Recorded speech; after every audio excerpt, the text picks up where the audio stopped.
Hey everyone, and welcome back to another video. And in this video, I'm going to show you how to delete an app on your Samsung Smart TV. Now this video is going to be particularly useful for individuals. Let's say that you have too many apps on your Samsung Smart TV. How do you actually go ahead and delete one of them? Now this video is also going to be short, sweet, and to the point, guys. There's not going to be a lot of steps involved, but what we're first going to do is that we're going to grab our Samsung Smart TV remote, and then we're going to navigate to where it says the App Store.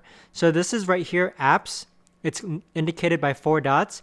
Go ahead and click on that. And then next, what you're going to do is that you're going to scroll to the upper right hand side to where it says Settings. So click on Settings. And then here you're going to find all of your current apps that you have on your Samsung Smart TV. So the one that we're going to delete, just as an example, is that we're going to delete Crunchyroll. So just select the app that you want to delete and then click on Delete. So now you'll see that it's just been deleted successfully. But that right there, guys, is the best and easiest way that I know of in order to actually go ahead and delete an app from your Samsung Smart TV. Now, another way to do this is that if you want to restore your Samsung Smart TV to its factory settings, which wipes out all downloaded apps, you can do this by clicking on the home button. And then from here, you can navigate to where it says Settings. So click on Settings.